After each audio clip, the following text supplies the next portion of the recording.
Guys, arnita karon guys, magkuha ang pusil guys. Kay nanigubat na mo guys diri sa Pilipinas.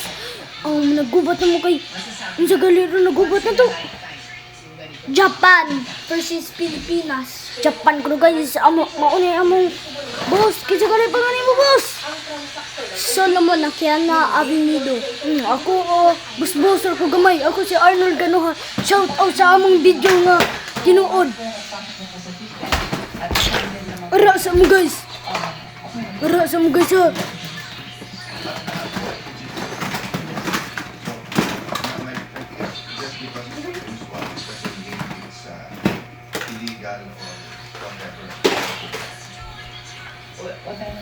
Let's go guys.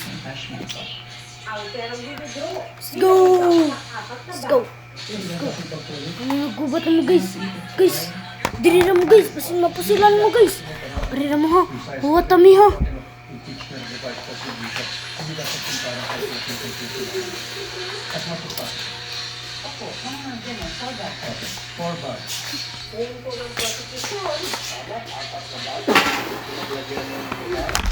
Tatlong 30 million at isang 35 million. At ito ay nakumpirma sa testimonya ngayon ng ating bank manager na gaya nga ng nabanggit ninyo, nung ipin pa, kung sinabi na ito yung naging nakulata. So again, just a striking coincidence, perhaps, we may call it. Sumunod na tinawag nilang witness si Lenita Camposano, dating bank manager ng Landa sa Department of Education. Kaugnay naman sa confidential conversation ng DepEd Secretary Kasa. Tatlong cheque ang binigay sa Associate DepEd na nagkakalaga ng 27.5 million pesos para isa. Noong February, April at July. Bye-bye guys. Sila munda. Fight the military. Let's go. Follow me.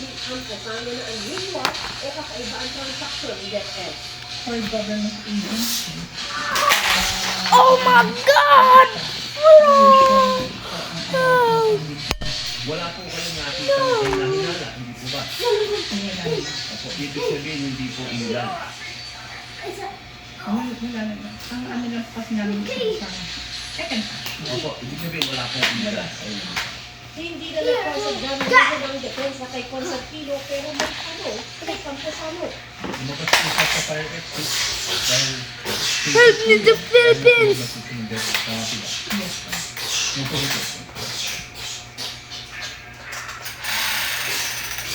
BP sa susunod na witness ang pinapatawag. Dalawang po dito ay mula sa preliminary audit at isa po ay director ng House of Representatives. BP?